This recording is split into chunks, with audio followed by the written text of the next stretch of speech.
Então, vamos iniciar. Um bom dia a todos. Sejam muito bem-vindos a mais um evento do Grupo de Intercâmbio de Experiências em Assuntos Tributários da AHK Paraná.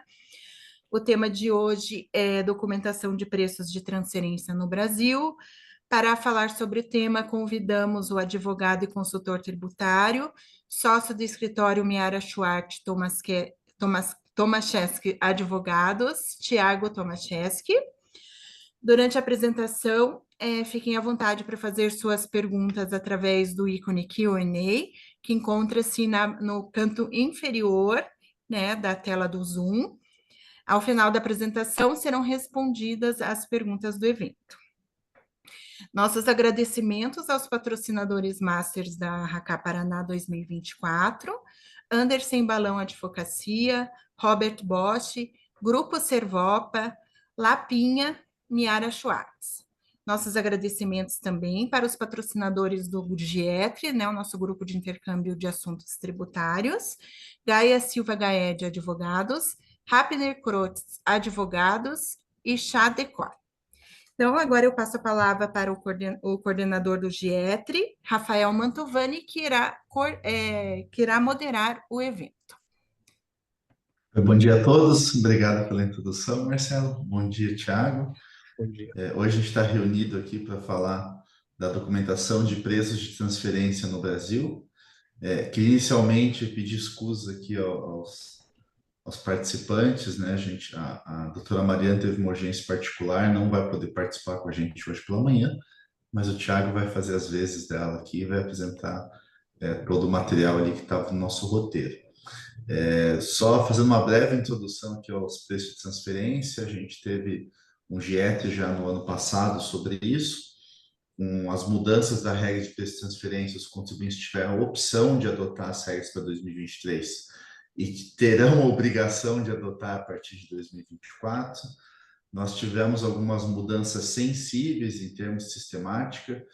Então, acho que a principal dela, que o Thiago deve tratar hoje, é do fim da autonomia dos contribuintes para a escolha do método. Então, há uma obrigação de aplicação de um método mais adequado, a gente tem maior abrangência sobre normas de transfer para outras operações, possibilidade de compartilhamento de custos, enfim, várias regrinhas que são aplicáveis a partir desse ano, e por conta disso a gente trouxe o assunto para tentar entender um pouquinho melhor como que essas regras serão aplicadas e também falar um pouquinho sobre o cálculo. Então, passo a palavra ao Thiago. Obrigado novamente pela disponibilidade, Thiago. Boa apresentação. Bom dia a todos. Obrigado aí, queria agradecer aí a Câmara pelo espaço, por essa oportunidade. Agradecer aí o Mantovani por me convidar para participar aí do grupo de estudos tributários da Câmara, né?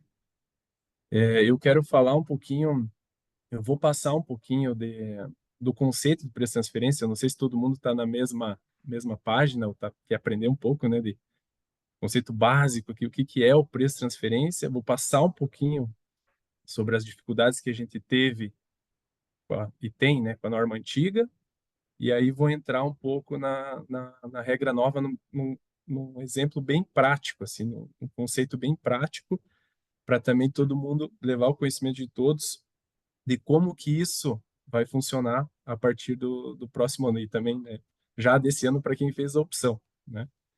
Então eu preparei uma apresentação, eu vou aqui compartilhar, e aí eu já consigo. Vamos ver se está aparecendo certinho. Tá. Ele está aparecendo Aí. agora sim. Então, vamos lá. Primeira coisa, quando a gente fala de preço, o que é o preço de transferência, né? Para que serve? Ele é um mecanismo que tem praticamente todos os países para controlar as operações entre partes relacionadas, né? Basicamente, né? Trazendo aqui para o nosso exemplo aí, temos a subsidiária no Brasil, a matriz no exterior, eventualmente uma coligada na China, e a gente transaciona, né? Eu faço importação da minha matriz, eu pago serviço para minha holding, né, no exterior, e essas operações, né, ela tem um valor, né, tem um reconhecimento de custos no Brasil, despesas no Brasil, que consequentemente, diminuem aqui o meu lucro, né? Eu tenho que comprovar essas operações, comprovar para quem? Para a Receita Federal, de que elas ocorrem nas condições de mercado, nas condições como se as empresas fossem independentes, ou seja, que não tem essa manipulação de preço para que não tenha lucro no Brasil, né, para que prejudique o Brasil para recolher imposto de renda. No final, né, isso, um conceito bonito, né? Então a gente tem um combate à manipulação de preços em partes vinculadas para evitar essa remessa de lucro disfarçadamente, né, sobre o preço, né, nos preços das transações. Então, por exemplo, uma importação de um produto da Alemanha, que a empresa alemã coloque toda a margem de lucro lá, eu importo aqui no Brasil e vendo a preço de custo, o preço que eu paguei para a Alemanha. Ou seja, zero lucro para o Brasil, né? Se eu conseguir comprovar que esse preço da importação ele está dentro da condição de mercado, tranquilo, eu posso fazer isso. Se eu não conseguir, aí eu tenho que ajustar aqui no Brasil para que tenha o lucro correto para que seja tributado pelo imposto de renda. Então, basicamente, as normas de preço de transferência têm esse combate, a manipulação de preços, né? E isso se verifica nas transações entre parte vinculada, parte relacionada, né? Então, para nossa, o exemplo prático aqui, muito rápido, né? Matriz e a subsidiária aqui no Brasil. Às vezes tem uma holding, às vezes tem uma coligada na China com importação, né? Então, primeiro é feita essa verificação, né? Se a transação ocorre entre partes relacionadas. O efeito se dá justamente o que eu acabei de falar, né? Você tem, se dentro dessa documentação, né, você não consegue comprovar que está dentro da condição do mercado, ou seja, deveria ser mais barato. Você estou comprando por R$1 da Alemanha. Cheguei no meu, conforme os métodos, isso é antigo, né? E verifiquei que esse R$1 não deveria ser R$1, deveria ser 80. Eu faço um ajuste na base do imposto de renda para que seja tributada essa diferença entre o custo e a receita. Mas eu vou mostrar um exemplo para ficar mais claro, né? Então, basicamente é isso. O que é o princípio que rege o preço de transferência? O Arm's Length Principle, que traduzindo é a distância de um braço. Então, para que nas operações com as suas vinculadas e relacionadas, elas têm que estar na distância de um braço, tem que ser independente. É essa a principal ideia do princípio Arm's Length, né? Você tá agindo, ó, eu tô fazendo, tenho o meu negócio e você tem o seu negócio, temos que transacionar de forma independente. Então, né, todo mundo fala do Arm's Length. O que é Arm's Length? É justamente essa distância mínima aí de um braço que as partes têm que ser independentes. Aqui eu trouxe um exemplo, né, para que talvez fique um pouquinho mais claro o que eu queria dizer. Então, uma importação, né, um caso aí de... Isso estou falando, vou falar um pouquinho da regra antiga até agora, daí a gente já entra na regra nova. Uma importação de uma mercadoria da Alemanha, da minha matriz, da fábrica, pelo valor de R$1, né?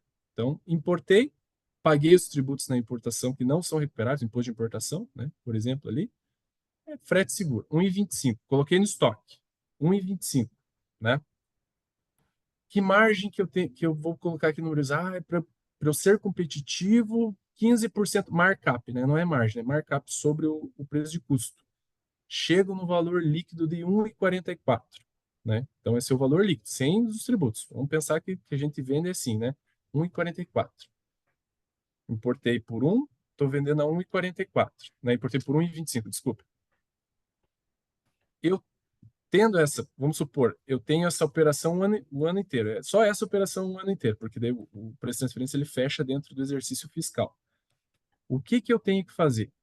Verifiquei que é uma vinculada, lógico, é minha matriz, e eu tenho que documentar, demonstrar para a Receita Federal que aquele R$1, que é o preço que ela está me fazendo, o frete seguro, ela não tá me vendendo, ela está me vendendo só o valor da mercadoria, só a mercadoria.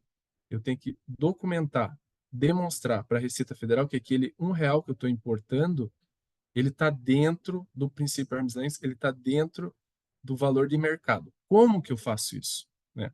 Como que eu fazia isso? Né? Eu tinha ali alguns métodos para demonstrar isso. Eu podia fazer através do PIC, que todo mundo fala e fala, né? Comparação de preço, PIC, com preços independentes. Como é que eu comparo com preço independente? Né? Ou eu vou no mercado e vejo quem está vendendo, alguém que está vendendo da Alemanha para o Brasil, para algum lugar, terceiros, me empresta aí a tua invoice, me empresta a tua nota fiscal que eu preciso documentar a transferência. Muito difícil de fazer, né? Ou eu peço para a matriz, você pode me passar a sua invoice quando você vende para terceiro? Eu preciso ver o preço que você está fazendo para terceiro. Você está vendendo também a R$ 1 para terceiro? Muito difícil também, por mais que seja matriz, é muito difícil que ela abra essa informação, mas, né, às vezes pode ser que ela abra. Então, o PIC é comparação de preço, só que tem que ser em transações com não vinculadas, né? Às vezes isso não era possível também quando porque a matriz só vende para empresas do grupo. Ela não vende para terceiro, então tem a fábrica centralizada e vende para o mundo inteiro. Eu não consigo ter uma invoice para comparar, né, com a minha operação ali de importação, né? Então era muito difícil de aplicar o PIC, né? Tinha casos específicos para aplicar. Todo mundo fazia, 98% do que eu mexi de cálculo de preço de transferência era o PRL. Por quê? Primeiro, que a informação fica toda no Brasil. O que é o PRL? Eu tenho que verificar se a minha margem de venda, aí já não é, tudo bem, eu uso o valor da compra do produto, mas eu tenho que verificar se a minha margem de venda ela atende o mínimo que a Receita Federal, que a lei dispõe ali da Receita Federal. Então, o mínimo seria um markup de 20%. Eu teria que ter 20%, né? Então, todo mundo faz esse cálculo. É um cálculo. Não tem para onde correr. É um cálculo. 20%. Eu tenho que pegar o custo, né, desse produto na importação, fazer uma relação desse custo da importação com o custo total no estoque, porque às vezes eu tenho, como no caso ali, frete, seguro, outras coisas que eu tenho que tirar, tenho que expurgar, e verificar se esse valor da importação, ele sofreu ali pelo menos uma margem bruta de 20%, né? Esse era o PRL.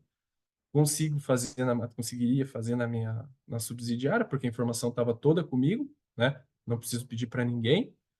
E quase sempre tinha um ajuste, tinha uma coisa, porque é uma margem fixa, né? E os negócios, né? Às vezes você tem uma margem de 20, mas às vezes você não tem, você tem que, né? É dinâmico, né? Então, sempre estava aquela questão do 20%. Isso tinha muita reclamação com relação a isso, né? Não, PRL não consegui. Não, deu ajuste, vamos tentar o outro. Vamos ver o custo de produção, cost plus, que chama, né?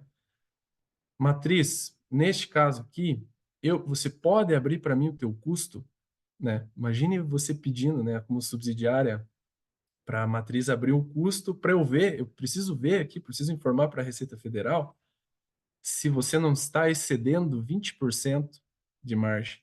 Então é muito difícil, especialmente o custo é guardado 7 chaves, é difícil. Você falou em custo, está ofendendo a tua matriz, o teu parceiro, né? Estou vinculado. Ninguém abre custo. Não tem condição nenhuma, nunca vi. Nunca vi. É muito caso bem específico aqui do Cost Plus, quando tem serviço, né?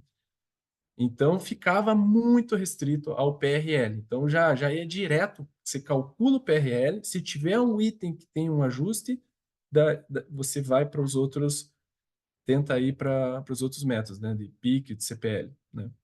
E ali a gente tem Oi, Thiago, só uma consideração, né? Além da facilidade do PRL, né? Não tinha Sim, subjetividade para a Receita analisar. É simples exatamente, cálculo cálculo. de transfer price. Exatamente, né? E aí o último ali, que é aí já para commodities, né, que é pouco utilizado também, né? Você tem uma cotação em bolsa, vai lá e compara com o preço que você transacionou, né? É mais simples, né? Lógico que você faz tem que fazer uma média, né? Do ano e tal. Mas a ideia era essa. Então, para eu documentar essa operação para eu poder deduzir esse R$ 1, então vendi a 1,44, né? Reconheci meu custo R$ 1. Tá lá na minha contabilidade. É um custo que eu tive, né? Com a matriz, né? O custo total é 1,25, mas com a matriz, R$ 1. A Receita Federal só vai autorizar você reconhecer esse custo se você demonstrar através de algum daqueles métodos que esse custo não foi manipulado, né? Não teve a manipulação. Então, estamos fazendo PRL, né? Um exemplo, né? Por favor, não se assuste, que é bem tranquilo o cálculo. Até vou usar o mouse aqui.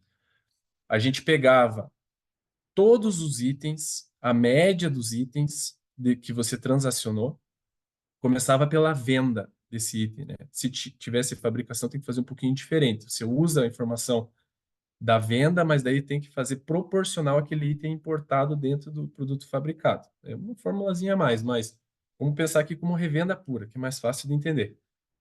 Eu ia primeiro lá na venda, olhava a tua venda líquida, quanto que vendeu?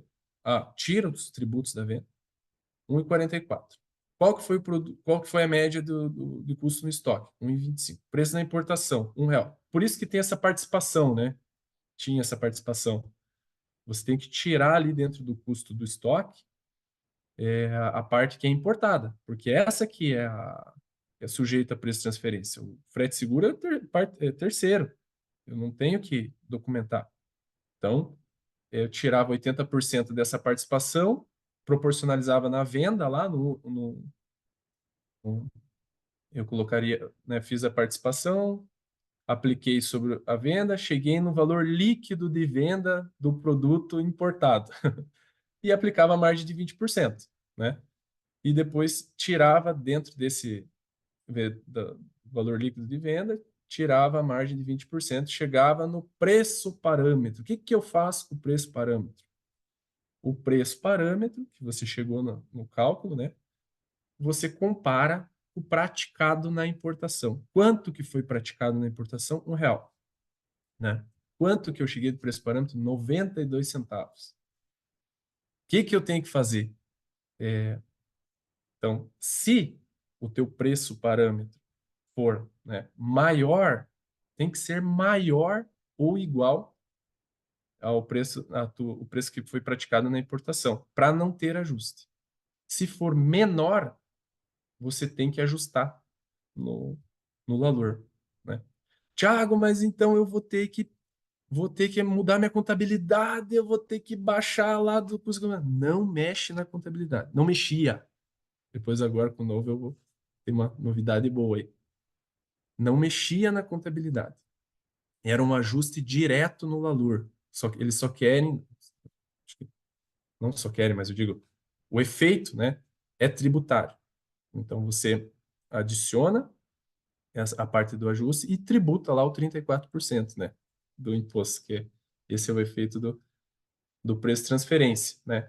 Mas e se fosse PIC? Daí você usaria o preço parâmetro do PIC.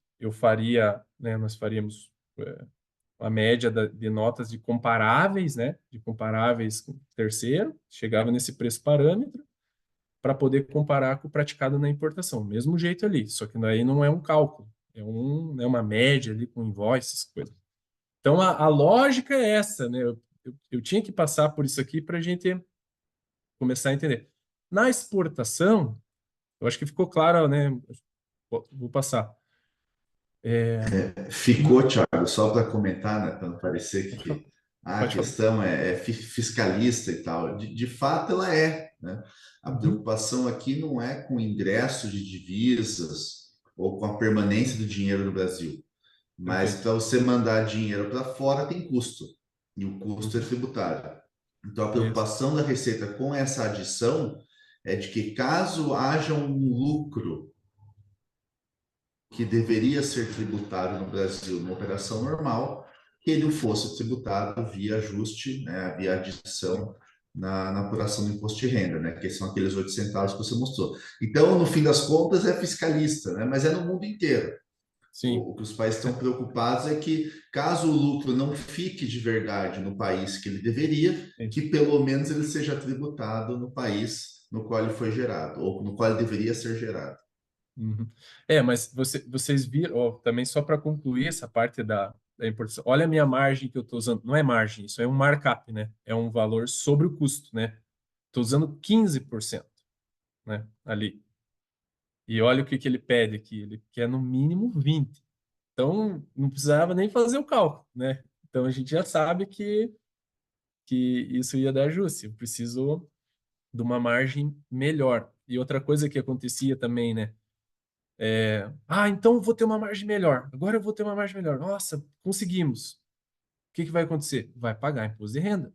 Não é que você ganhou, não é que você deixou de pagar, né? Você fez o ajuste, imposto de renda. Você teve o lucro, imposto de renda, né? É matemática. Especialmente com o PRL, né? Se a gente documentar de outra forma, você consegue aí não pagar, né? Então vamos lá.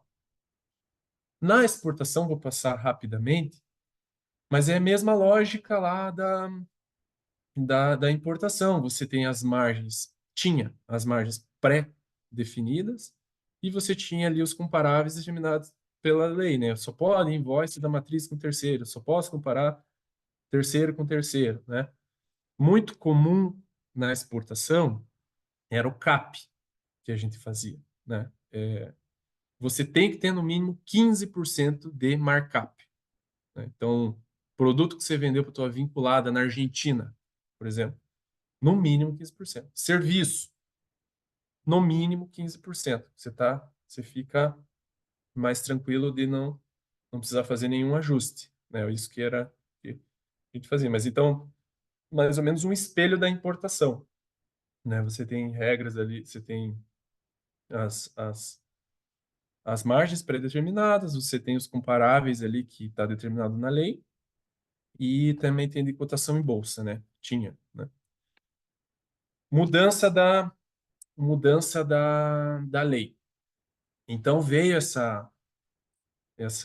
eu pensava que isso não ia passar nunca, né? Mas teve essa começo desse estudo para adaptar as nossas normas às diretrizes da OCDE, a essa lei antiga nossa, o preâmbulo lá da lei, ela falava que nós estávamos obedecendo as diretrizes da OCDE, né? Que aquelas margens ali pré-definidas, a legislação ela estava dentro do Arm's Length Principle, né? Já tinha isso no preâmbulo e com a alteração, vamos dizer assim, agora ficou pleno, né? Dentro das normas da OCDE. O que que... Aí eu trouxe ali uma frase assim que já em linha, eu acho que vocês já conseguiram entender assim ó, a norma, né? O que que ela coloca, né? Que ela busca ali que sempre no sentido de encontrar um indicativo confiável de preço, lucro, margem líquida ou bruta praticado no mercado entre empresas independentes, para que seja comparado com o negócio praticado entre as partes relacionadas. Então, já vai nesse sentido. Olha, vamos olhar ali no mercado primeiro, para ver se isso aí que vocês estão fazendo de parte relacionada está certo, se está dentro do valor de mercado, né? E aí, né, dentro dessa análise se faz lá a transação, responsabilidade envolvida, riscos assumidos, né? Isso eu vou mostrar ali para frente, mas basicamente o distribuidor tem responsabilidades diferentes da fábrica, por exemplo, né? Ele assume riscos diferentes, né? O prestador de serviço ali, o representante comercial, né? Tipo, muda a responsabilidade e assim você tem que alocar essas informações para ver aí como que o mercado tá se comportando, né? Questão de preço, questão de lucro, questão de margem bruta, né?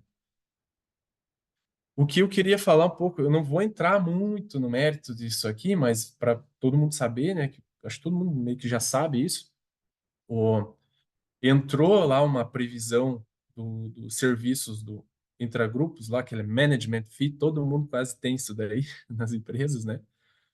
tem lá uma previsão, eu vou falar mais para o final sobre isso, de como você tem que, qual que seria a sua margem, tá até colocaram a margem lá, mas isso também é diretriz da OCDE. A OCDE também fez isso, foi meio que compilado.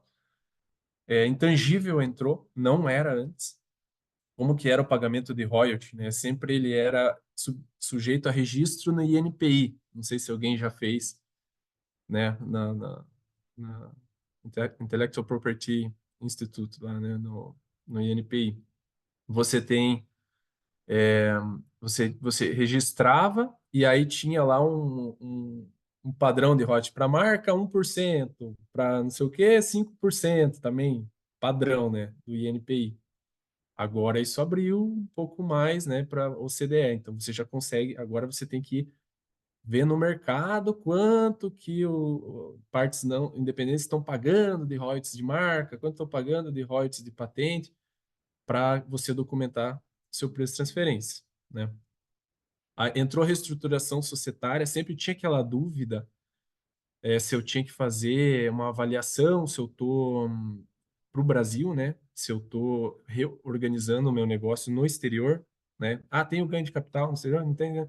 Então agora tem também a reestruturação societária e operação financeira. Operação financeira já tinha, não na lei de preço de transferência, mas tinha lá ó, o subcap, Thin Capitalization Rules, né? Que era você tinha lá uma alíquota de 3,5%, que era o máximo que você poderia deduzir no Brasil, né? E ainda eles colocaram mais uma questão dos endividamentos. Se você conseguiram colocar na lei, né, isso é do Brasil, isso não existe na OCDE, mas está ali agora, está na lei. Você está com um endividamento, é o dobro do teu PL, é o dobro da participação da tua coligada, da tua vinculada que te empresta, você não pode deduzir, já sai sem dedução dos juros, né? Questão do endividamento, né?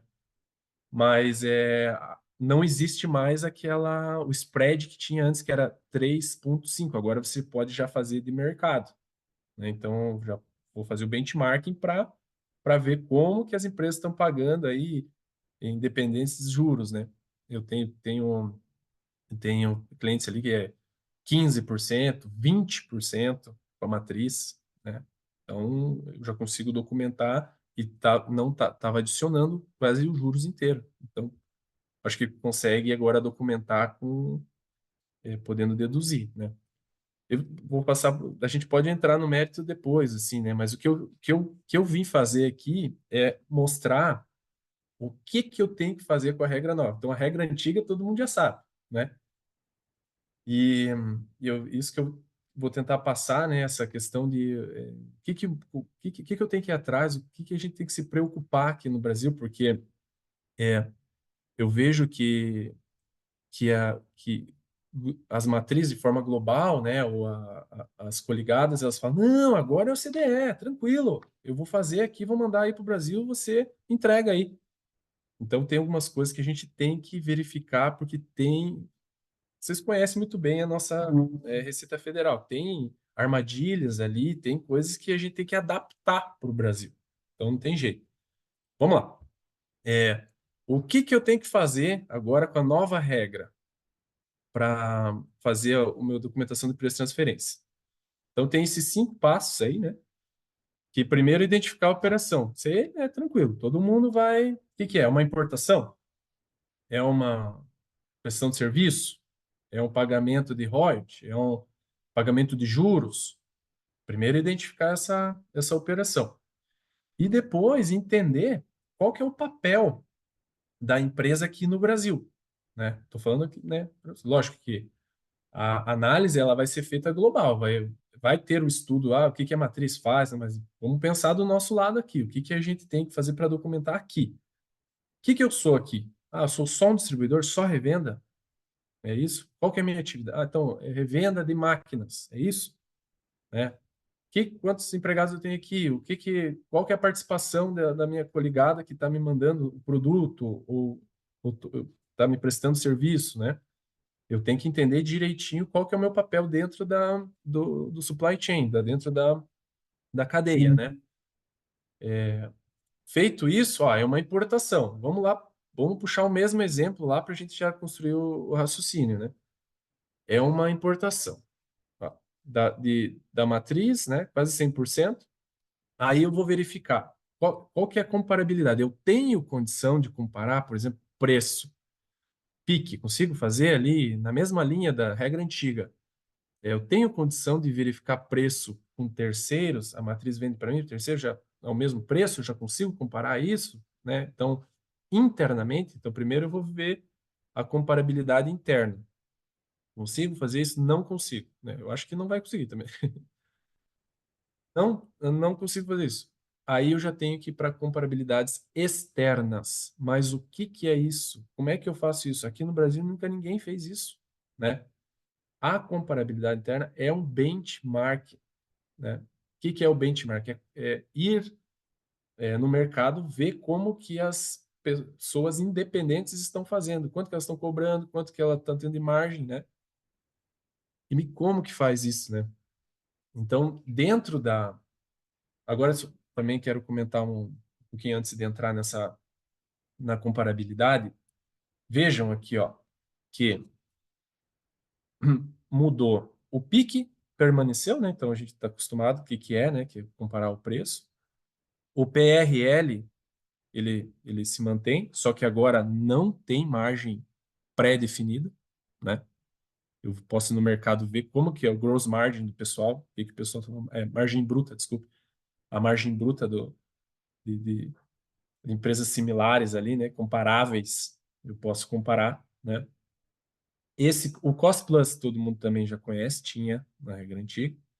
Ou qual que é o novo? Qual que é dois métodos novos?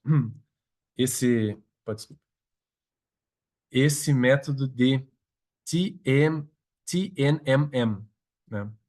Que é a margem líquida da transação. Quando a gente vai, né, fala com a matriz lá, é TNMM. Esse método é super comum na Europa. Todo mundo faz esse método. É muito igual que a gente fazia PRL, agora vai ser esse método. Então, eu já vou chegar mostrando para vocês. E divisão de lucro, muito difícil de ser aplicado. Como se fosse um consórcio. Você tinha que ter uma operação que você tem no nosso, trazendo para o nossa realidade no Brasil, ali um consórcio, e aí eu faturo e divido tudo certinho, custos e lucros. Então, esse quinto método é muito difícil. Então, vai voltar com os mais comuns, é o PRL mesmo, né, que é para ver a margem, né, mesmo, a margem bruta, né, que vai ser possível pesquisar isso, e o margem líquida da transação. O que é esse margem líquida da transação?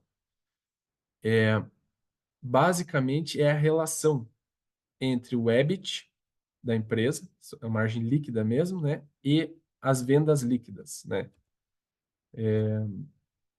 É um comparar, eu já vou mostrar um exemplo, né? Mas assim, esse range, vamos dizer assim, é esse indicador aí que eu tenho que comparar com outras empresas, com o meu estudo do benchmark. Então, o PIC ficou, o PRL sem margens específicas, né? Mas eu vou ter que buscar a margem bruta aí numa comparabilidade de benchmark, né? O Cost Plus também, né, para alguns casos vai se usar, né, bem fácil de aplicar ali, né, principalmente serviço, né, mas o que restou mesmo é o margem líquida da transação e o PRL que vai ser o mais comum. Aí a norma também fala, e outros métodos que se adequam? Pode ser. E aí, né, a gente sempre pergunta, mas quais outros? Não existe? Não vai ter? Aí vê um exemplo legal, é a avaliação de empresa mesmo, né? Para uma venda, para uma reestruturação, né? Um fluxo de caixa descontado, um múltiplos, né? Que seria um valuation, né? Esse seria assim um exemplo bom aí de outros métodos, né? Que pô, você vai aplicar o quê? O PIC? Não, pô, eu tenho uma avaliação da empresa aqui, então ela tem que ser aceita, né? Depois eu vou trazer um exemplo do distribuidor ali e vou mostrar o TNM.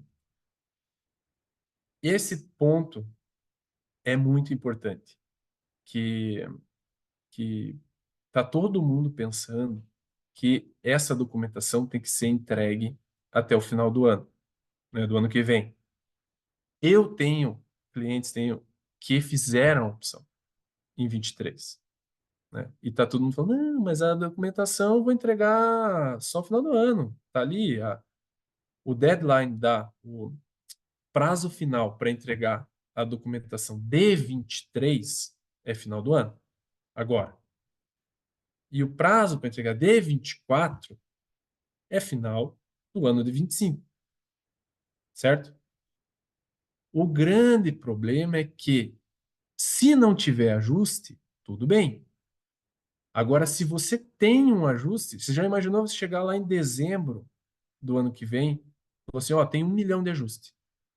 Eu fiz o estudo aqui, a gente fez o benchmark, deu tudo certo aqui, deu 1 milhão de ajuste. Você tem que voltar em dezembro, abrir tua contabilidade, eu abri ali o teu Lalur, lançar o ajuste e já vai pagar a multa e juros. Então, esse prazo é uma armadilha. Porque ano que vem, até março no máximo, porque daí tem aquela possibilidade de você pagar o imposto de renda até o final de março, só pagando juros, sem pagar multa, já tem que ter pronto o estudo, porque para ver se a empresa vai ter o ajuste ou não. O momento de lançar o ajuste é em dezembro, dentro do ano fiscal, né, anterior. Então, essa, essa questão ali do prazo que estão colocando, que é final do ano, né? Então, pode pegar muita gente de surpresa. Ah, agora, empresas que fizeram a opção de 23 já estamos atrasados, já está correndo em multa e juros, né? Para fazer o ajuste espontâneo. Então, o que que a lei trouxe? Trouxe 3 tipos de ajuste, né? O espontâneo, o compensatório e o primário. Para nós, o importante, espontâneo e compensatório. Primário é quando tem fiscalização, quando o fiscal vai lá e faz o ajuste, né? Ou a gente faz o ajuste espontâneo, né? Depois do estudo, eu vi lá, tem um ajuste lá, 1 milhão. Vou lá, coloco ajustei, paguei o imposto de renda, acabou, né? Quando que eu lanço espontâneo? Eu tenho que lançar em dezembro, não tem outro lugar para lançar. Mas é só no que vem. Como é que você vai lançar em outro ano um ajuste que é do ano passado? Isso aí vai dar uma confusão. Compensatório. O que é o compensatório? Isso é novo. Isso aí ninguém está acostumado aqui no Brasil. O compensatório, verifiquei o ajuste, 1 milhão. Eu tinha que ter um lucro maior aqui no Brasil. Tá. Matriz, está com muito lucro. Aí, vamos fazer Você faz uma compensação? Faço. Ela manda uma credit note, uma nota de crédito, assinado, carimbado, né, um documento, nota de crédito. E a subsidiária aqui tem que ajustar na contabilidade. Na contabilidade, fazer um ajuste no estoque, no custo, como redutor de custo, que vai impactar, né? Daí, logicamente, vai ter impacto na apuração do imposto de renda. Esse ajuste compensatório, a gente tem um pouquinho mais de prazo, que eu posso fazer até a SF, até a entrega da, né, declaração ali do imposto de renda, SF. Mas, você já imaginou abrir contabilidade, mexer, fazer a essa nota de débito, carimbo, quem que tem que assinar? Tudo bem, a matriz já é mais acostumada com isso, né? Mas é uma coisa que a gente tem que já conversar.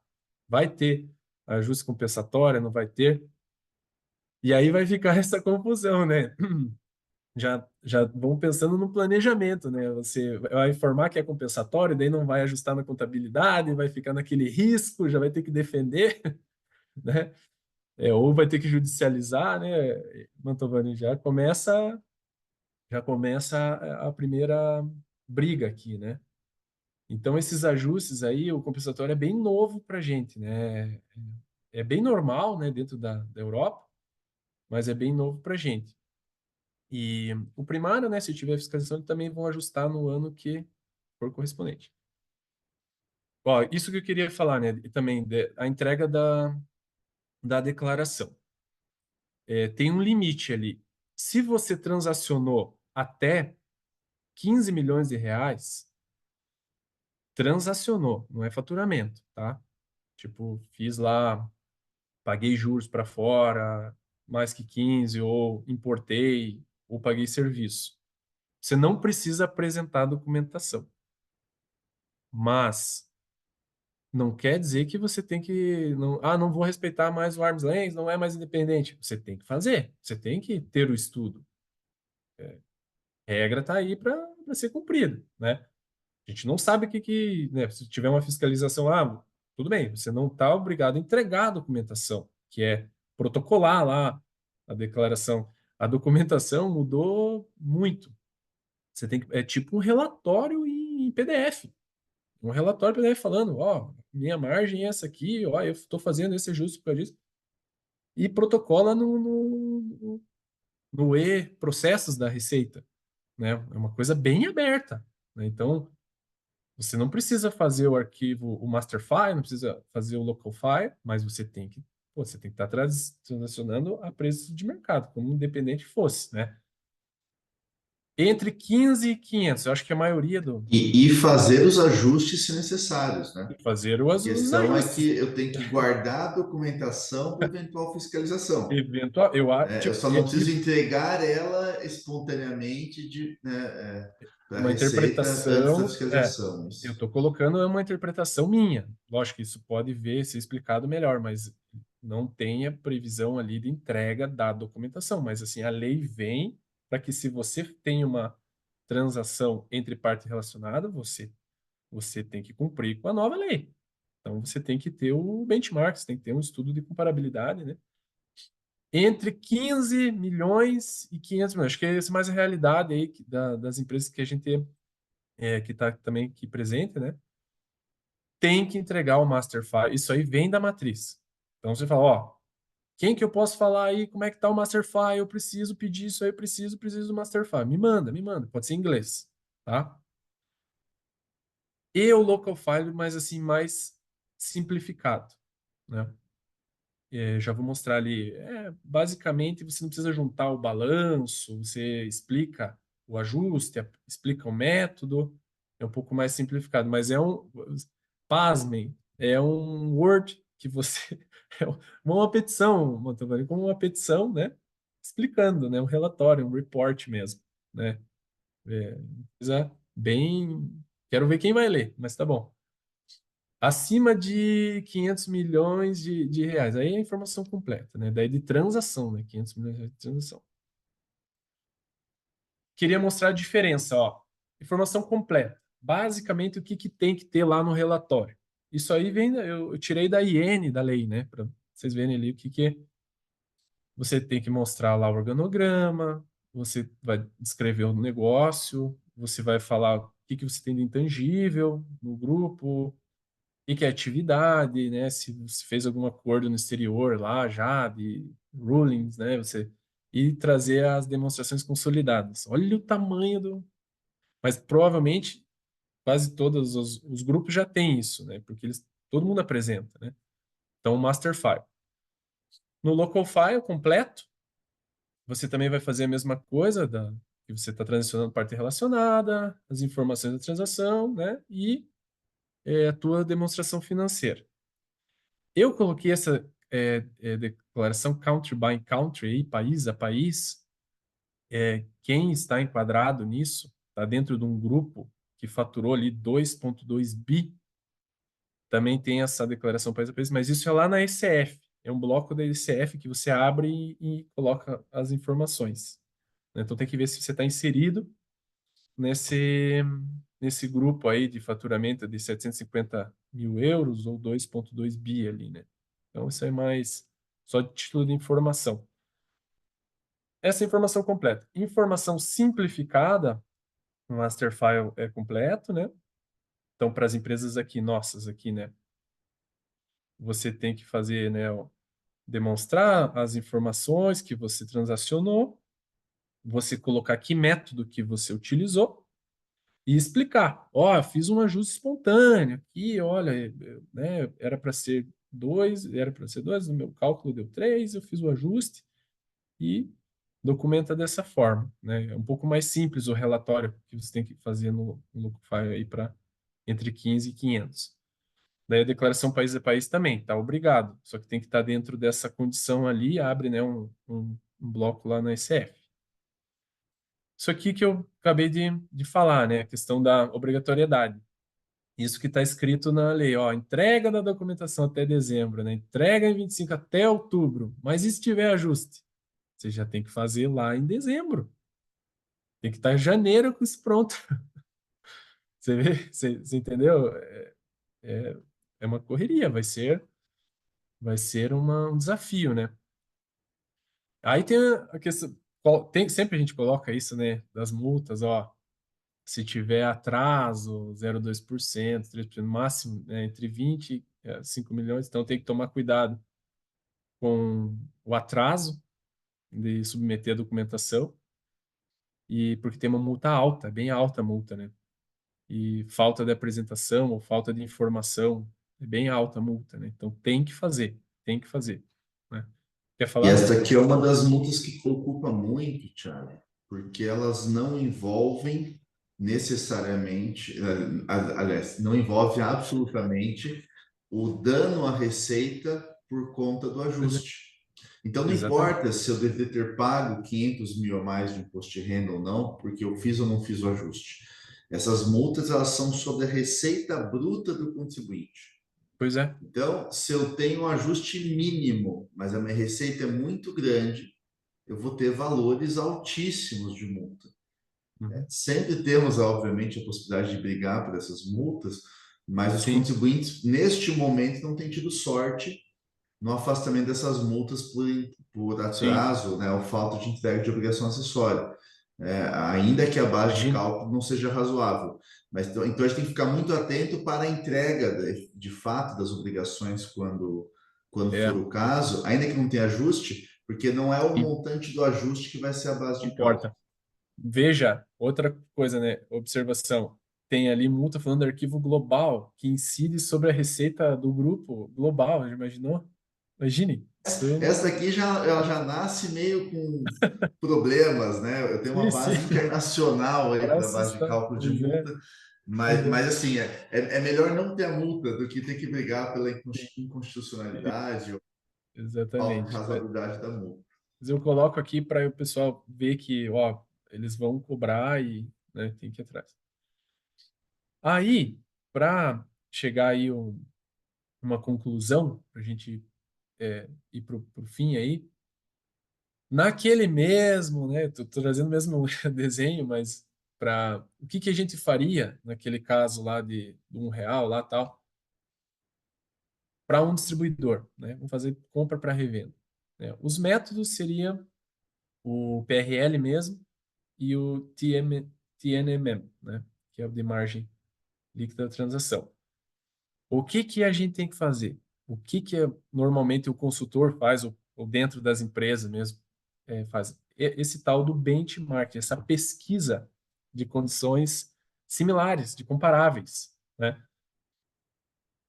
Vamos ver. Lá naquele primeiro condição lá de identificação da operação, para a gente chegar nos comparáveis, a gente tem que saber exatamente a nossa posição aqui no Brasil. Então, eu sou um distribuidor, tenho atividade de venda de maquinário, por exemplo, a minha matriz tem mais do que 20% de controle, tenho operações de venda, basicamente no Brasil, tem exportação, a minha receita bruta ela vai em torno de tanto. Eu preciso de vários dados para alimentar um software, um sistema, né, estrangeiro, de base estrangeira, que é o TP Catalyst, colocar item a item nesse software. Olha só, eu sei que tá pequeno assim, mas se puderem olhar, eu vou colocar que região, qual que é a atividade da empresa, como que ela, como que é a participação, da estrangeira, o que que eu preciso que não tenha participação, o que tenha participação, né? Então tem que ver como é que está direitinho ali na comparabilidade da lei para o método, para você não errar o teu estudo, né? Para não ser objeto de questionamento. Qual que é o ano que... E aí, Opa, perdão. Esse software, essa base de dados, ela vai me dar, olha ali embaixo, ó, 156, ele me deu 156 empresas que ele achou dentro dessas condições. Dessas 156, eu tenho que abrir uma a uma ali, verificar, ó, isso aqui está vendendo tecido, isso aqui está vendendo, não tem nada a ver com o meu negócio. Achar mais ou menos as empresas que estão dentro do meu negócio, né? E isso a nível global, vamos dizer assim, Europa. Porque no Brasil eu não tenho a informação. Eu não tenho informação de. Pode ter uma outra que publica balanço, né? Que daí essas plataformas elas puxam essa informação. Mas no Brasil eu ainda não tenho. Eu não tenho informação das empresas aqui. Então eu tenho que usar essa base num país fora, na Europa, na Alemanha, né, na, na Itália, né? Onde que eu acho razoável ver condições similares, trago dessas 156 empresas, vão ficar ali 10, 15, né, que são iguais. Depois de feito isso, eu vou fazer um cálculo da margem líquida dessas empresas, EBIT em relação às vendas líquidas, para chegar nesse fator. Então eu tenho ali aquele fator, né? O quartil inferior, o mínimo, quartil mínimo, inferior, a média, quartil superior e o máximo. E eu tenho esse intervalo interquartil. Para dizer o quê? Né? A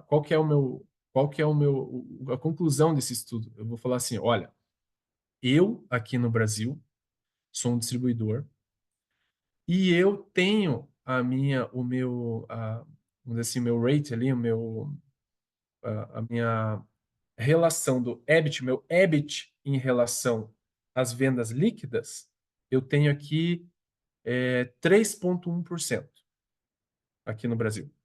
Aqui, ó, cálculo, vou fazer ali, vou pegar meu balanço fechado, pego o balanço fechado, EBIT dividido pela total de vendas líquidas. E eu chego lá, 3,1, por exemplo. Esse é o meu rate, né? E vou demonstrar através do estudo, olha só, eu estou perto eu tenho que estar no mínimo 3,5, né? No mínimo, de acordo com o meu estudo aqui. Então, essa diferença eu vou ter que ajustar. Essa diferença eu vou multiplicar lá, né? Vou fazer o cálculo e posso fazer espontâneo, ou posso ligar lá para a matriz, manda uma credit note aí, vamos ajustar na contabilidade isso aí. Isso eu quero ver. Quero ver como é que vai funcionar. Se tiver com uma média melhor, se eu tiver, por exemplo, 4%, aqui é o meu EBIT em relação ao meu net sales, né, venda líquida, não há o que se falar em ajuste. Lógico, estou demonstrando, mas você viu como é bem subjetivo o estudo e ele pode gerar um questionamento. Você fala, que empresa você usou? Que base você usou? Mas, né, começa, né, isso é uma possibilidade de questionamento. Ele está bem aberto, né, no meu ponto de vista, né? Então, Ele parte de informações públicas, Thiago, me público, corrija se estiver público, errado. público. Eu tenho margens de empresas, não de Exatamente. produtos, né? De empresa. Então, Esse a não caso ser que eu tenha aí, uma empresa que especificamente venda apenas um produto, que seja isso aí. exatamente o mesmo produto que o meu, Exato. por isso que, claro, tem esse quartil inferior, médio e superior, que eventualmente vai fazer esse ajuste. Mas Sim, se tem um produto que eu vendo com prejuízo, outro com uma margem muito grande, eu só tenho acesso à média, isso né? mesmo. E eu também não tenho acesso a eventuais fatores externos que também afetem isso. Então Não. acaba que ele é um método Mas, que permite, vamos dizer assim, essa avaliação, né? Mas ele é uma média estimada, né? Então, pode continuar aí. Olha,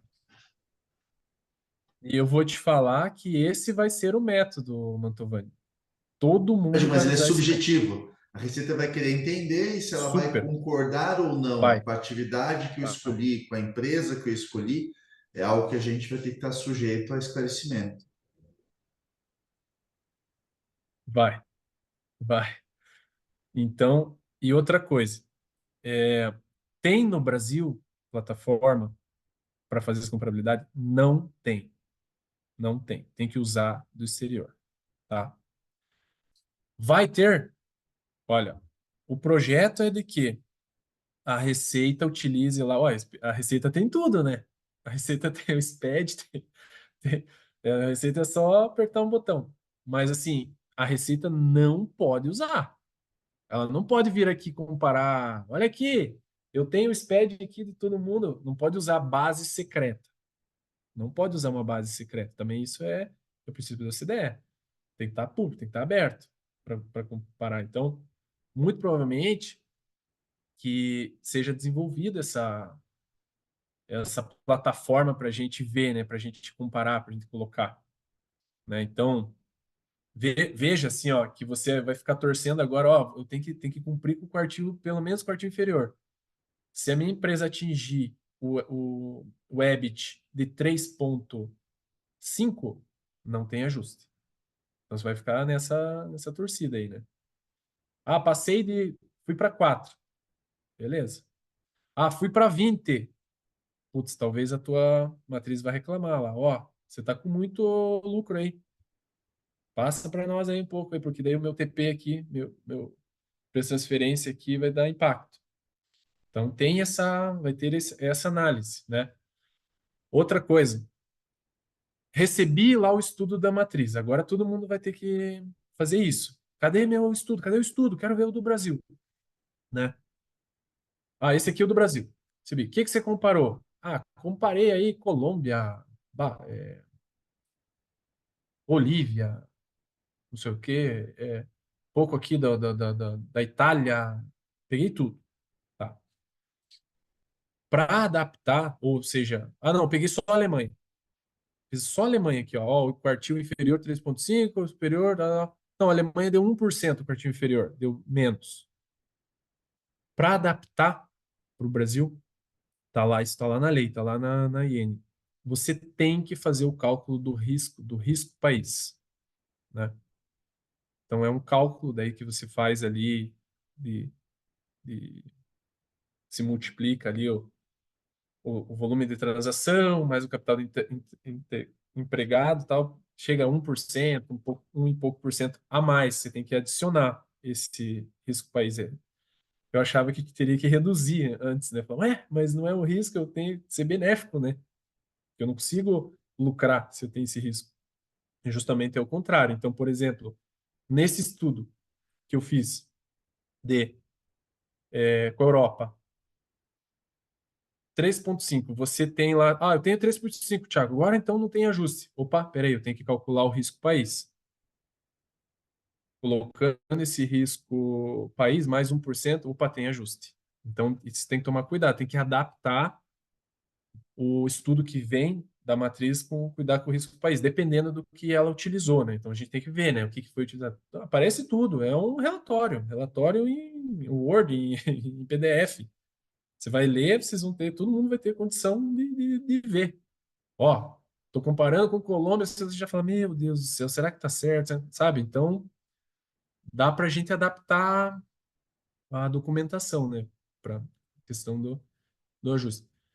Posso escolher, aí que vem, olha esse negócio. Posso escolher os métodos, porque a lei fala que tem que ser o mais que reflita melhor a operação. Aqui a gente poderia defender, fazer o PRL também, porque eu tenho informação do PRL, então margem bruta. Posso também comparar a margem bruta, né? Em vez do EBIT aqui, a gente poderia também demonstrar no nosso estudo, ó, eu fiz pelo PRL, ó, margem bruta, dentro do mesmo segmento, então eu tenho condição de colocar, né? Então, mas ele já vai tendenciando ali PRL, distribuidor, PRL, TMN, né? Ah, prestação de serviço. putz, já vai no cost plus e PIC, né? Então, tipo, ele já sabe, ele já tem juros, tem que usar o PIC, né? Você vai ter que comparar aí como é que tá o juro geral aí, como é que o pessoal tá transacionando com juros, né? Então, essa, essa ideia. E aí, para finalizar, Antônio, acho que ficou meio. Estamos no tempo tranquilo aqui. A gente vai ter uns Contemplou? minutinhos aí Contemplou? depois para questionamento. Eu só Tá. queria até, foi bom que você me chamou. A preocupação aqui, né, complementando o que você falou, é que, em princípio, eu preciso calcular todos, Eu acho né? que você Porque, tem que porque se ver a eu tenho que informação escolher. Então, assim, eu tenho que pelo comparável. menos ter uma estimativa de todos para saber qual que é o mais adequado. Então, enquanto antes eu podia escolher o que eu Pois é, queria para ter o menor ajuste, agora eu tenho que ter o melhor ajuste. E esse conceito melhor ajuste que vai gerar dificuldade aqui de comparação, né? Porque, mas quem você falou, vai, o PIC para serviços, vai. talvez seja o único que vai ser aplicável, né? Mas eu imagino que eu vou ter outras formas de cálculo Sim, também. Então, eu teria que também, além de ter os arquivos, além de ter o cálculo adequado para mim, ter memória de cálculo de estimativas que provem que o meu é o mais adequado, né? imagine. Então, fica a Tem mais isso preocupação aí. aqui, né? Mas olha Porque que engraçado. aquilo que você falou, a Receita tem todas as informações, e eu acho que esse é um ponto. Thiago caiu, Marcelo? Voltou. Oi, Thiago, voltou? Voltou. Tá. Acho que ele tinha caído aqui. Eu votei? Você tinha caído e voltou, né, Thiago? Aí. Voltei, Tá. voltei, A voltei, voltei. apresentação Que não, bom. a Aí, pelo apresentação menos. saiu aqui. O que eu estava comentando assim, a Receita Tá, não tem problema. não pode usar as informações, né? Pelo que você comentou ali, enfim, tem que usar informações Sim. públicas. Mas o fato é que ela tem sistemas, tem métricas, ela tira várias informações dali. É só a gente ver, por exemplo, quando a Receita foi calcular o PIS/COFINS sobre o ICMS, Thiago, Acho que o Thiago caiu ele caiu novamente. de novo, né? Mas você Uhum. está aqui comigo ainda, né, Marcelo? Tô assim, aham. Tá. Voltou o Thiago. Tá. Vamos esperar o Thiago voltar aqui.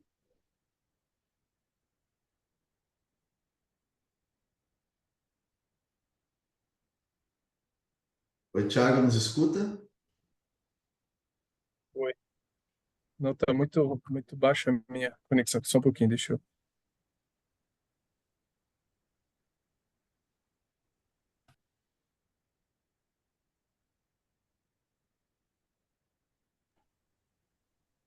Acho que o Thiago vai se conectar de novo, né?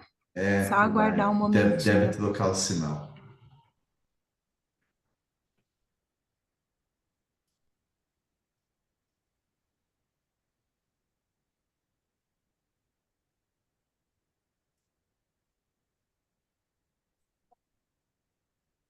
Não tá. Tô com a internet muito ruim.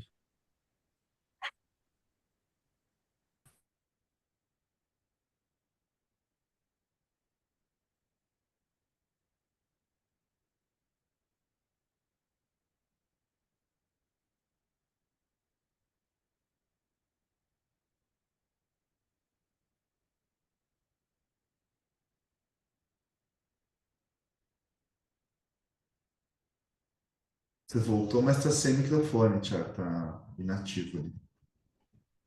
Tá no mudo. No mudo. Aí, desculpa, agora vai dar certo. Sim, tá. Vamos Não, lá, pode falar. o que eu estava comentando, né? Embora a Receita não vá poder utilizar os seus parâmetros para Uhum. dizer para o contribuinte que ele está errado, ela vai poder usar os seus parâmetros para ver quem ela tem que fiscalizar, né? Sim, Então, eu estava dando exemplo do PIS/COFINS sobre ICMS. sim, A Receita fiscalizou exatamente as empresas que, pelos cálculos dela, apresentavam uma compensação em valor maior do que ela tinha estimado. Ao sim. ponto de a gente ter verificado em casos concretos que o cálculo da receita apresentado em processos era maior que o cálculo do próprio contribuinte, porque Uhum, ela tinha uhum. uma métrica. Então, Sim, embora ela não vá usar as informações, nós temos que ter a comprovação de como que nós sim. chegamos ao método mais adequado, pelo menos a estimativa disso, para Uhum, provar para ela, porque ela vai ter uma estimativa também de qual que seria o método mais adequado e sim. vai ter ali no seu pool de empresas serem fiscalizadas aquelas que o sistema apresentou que estariam mais ou menos fora da métrica. E assim, mas é uma coisa assim, quando você entra para fazer o método, você já vai ver o melhor método, porque depende muito do comparável, entendeu? Você tem que chegar no comparável. Ó, eu tenho essas informações aqui. O que que vem? Ah, vieram 10 empresas aqui para eu, que são, ó, interessantes, são concorrentes, aqui dá para fazer. Ah, não cheguei. Vamos tentar outra coisa? Vamos ver, né? O que tem um, um amigo em São Paulo que tem essa trabalha com commodity, é commodity, né? Tá fazendo o outro método de esse método novo, entendeu? Tá documentando, tá colocando, né? Então se você tem a informação da comparabilidade sólida, você você pode documentar o teu método. Agora, se está mais ou menos, né, você ir para um É, lado, então a gente vai ter que viver um pouquinho isso, né? A Europa já vive isso com mais viver, intensidade, os Estados viver. Unidos, como geralmente as matrizes, né? As controladoras estão na Europa, nos Estados Unidos, eles já estão mais acostumados com os métodos. Então, eles devem trazer um pouquinho de know-how para cá também. Mas ainda assim a gente vai ter dificuldades de compreensão e a nossa Receita Federal não está acostumada a avaliar dessa forma. Então vai ter um Ah, não. aprendizado de ambos os lados, né? Sim, a Receita Federal também tá aprendendo, né, isso, mas consegue ver a tela? Sim, voltou aqui. Pode Tá. continuar. Esse aqui que eu queria falar para finalizar, isso aqui está na lei. Isso aqui é texto da lei, né? A gente tinha pagamento de management fee para, né, sempre tem esse pagamento do management fee, que é a centralização do custo lá fora, né?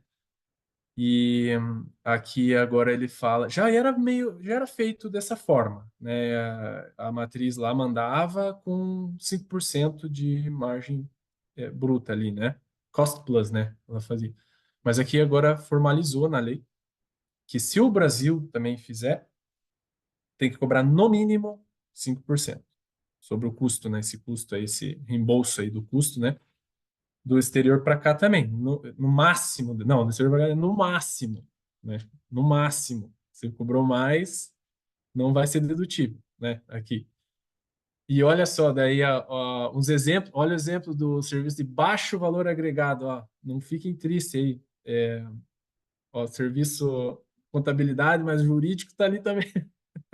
O jurídico, recursos humanos, né? TI. Então seria mais ou menos o que a empresa tem do back-office ali, né? Que ela cobra, faz essa cobrança entre empresas do grupo, seria essa, né, no mínimo e máximo aí dos 5%. Achei interessante colocar que está formalizado, mas já era meio que feito dessa forma, né, os 5%, né? O que quer dizer também que outros serviços, até tem ali no texto, aí já vai para a regra normal, né? Outro tipo de serviço, o marketing, né, uma coisa mais técnica, né? A gente está acostumado com esse negócio de serviço técnico, né? Então, você já pode ir para um estudo ali dos métodos, né? Isso que eu queria E falar. é só, Thiago, que aqui a gente está falando de cost sharing, né? Especialmente. E esse aqui Não necessariamente. não necessariamente o cost sharing. Cost sharing ainda tem a chance de não pôr nada, de você fazer cost sharing mesmo. Só que tem que ser um contratinho super bem feito, né? Do compartilhamento do Então, porque custo o de que um me projeto. preocupa aqui, e é por isso o meu questionamento, porque a Receita tem um entendimento muito claro, né, de normas que eu tenho que, especialmente solução de consulta, decisões, enfim, também do CARF, daquilo que é necessário para que eu possa ter dedutibilidade e cost sharing, né?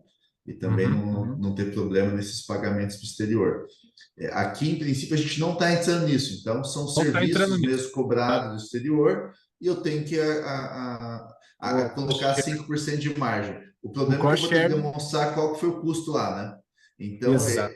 ele vai acabar entrando muito próximo na documentação de cost sharing, porque eu tenho Isso, que ter a divisibilidade, isso. eu tenho que ter a demonstração, eu tenho que ter o rateio. Então, eu acabo trazendo aqui para o conceito de preço de transferência as regras de mensuração de valor de serviços, sejam Sim. eles compartilhados ou não, porque senão eu não consigo trazer a margem nele. Então, Uhum, aqui a gente uhum. também tem um aspecto aí para ficar atento nessa nova Fica atento. legislação. É isso aí. E eu acho que era isso mesmo, pessoal. O que eu queria, o objetivo desse webinar aí, era de passar, né, essa mudança. Então, né, eu trouxe ali um pouco do aspecto da lei antiga, como que a gente sofria lá para fazer documentar o preço de transferência antes, e esses aspectos da lei nova, assim, que, né, coisa muito nova para a gente, essa coisa de relatório, de submeter o relatório, o estudo do preço de transferência, não tem cálculo propriamente, assim, né, não tem planilha, não tem. Então, isso mudou bastante, né? E, e tem que ficar em cima do pessoal no exterior. Tem que, não é a mesma coisa, a gente tem que olhar, né? Vocês, né, olhem, vejam, critiquem, porque eles acham, ah, não, OCDE, Brasil é OCDE agora. Agora é OCDE. Vamos, vamos, vamos, vamos, né? Então não é bem assim. Tem que ver ali, tem alguns detalhezinhos da IDN, da lei, que é requisito aqui no Brasil e que tem que adaptar para o nosso, né? Novamente, ele vai adaptar um pouco, né? Mas é importante, né?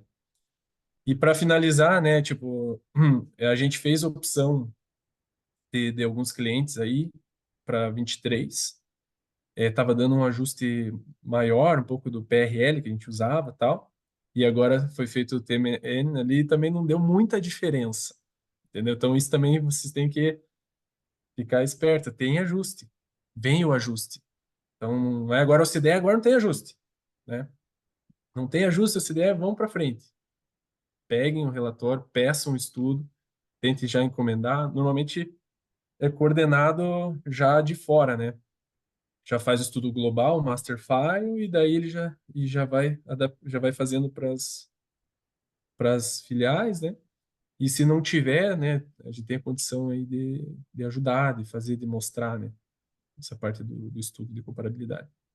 Era isso Ótimo. da minha Não, parte. perfeito. Eu vou fazer um comentário aqui. Eu só queria, antes dele, falar que quem tiver algum questionamento, alguma consideração, fique à vontade para colocar ali no perguntas e respostas, né, no Q&A que tem ali embaixo aberto, e daí a gente já esclarece aqui também.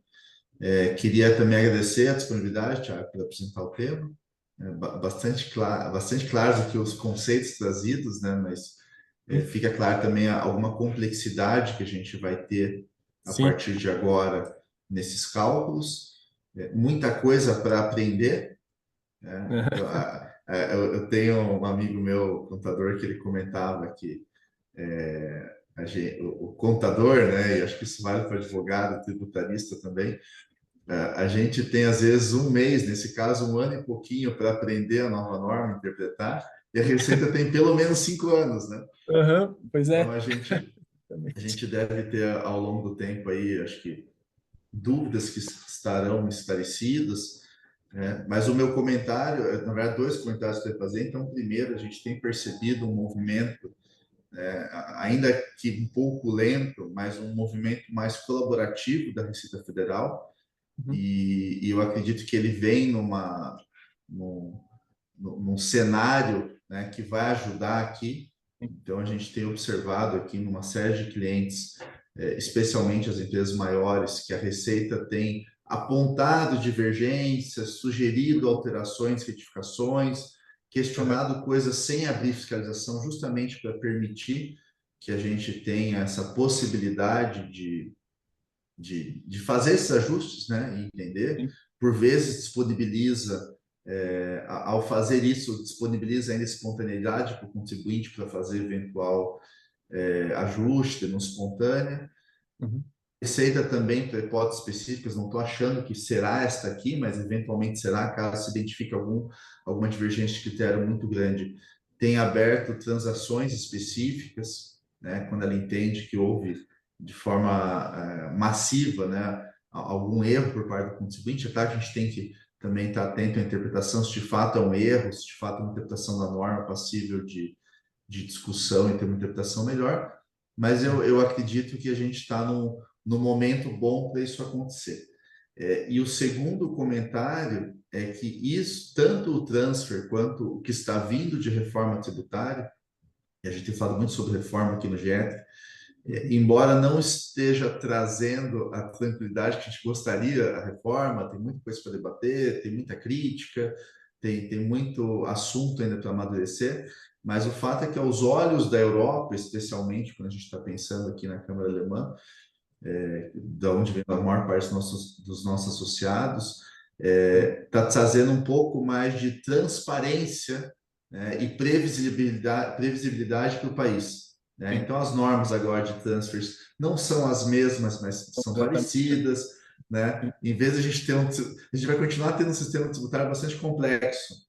Né? Mas aos olhos deles, e eu acredito que isso de fato vai acontecer ao longo do tempo, a gente vai ter uma simplificação de obrigações acessórias, a gente vai ter algo que é mais próximo deles, que é essa tributação sobre o consumo. Então, acredito que essas coisas somadas devem trazer um pouco mais de confiança para o investidor estrangeiro, um pouco mais de previsibilidade, principalmente nessa parte tributária, né, de tributação de lucros aí também. Sim. Então, isso que eu queria comentar. Ótimo. Concordo. Tem uma pergunta? Então, a gente está sem perguntas aqui no Q&A, acho que foi bastante clara a apresentação. Material disponibilização. Vai ser sim, eu vou passar para todo mundo. Não sei como é que é, Marcela, para disponibilizar a apresentação. Você passa para a Marcela e depois ela encaminha para os inscritos. Tá? Vou mandar sim. Então, não tendo mais perguntas aqui, então queria, né, finalizar aqui agradecendo a participação do Thiago pela apresentação e passo a palavra aqui então para a Marcela.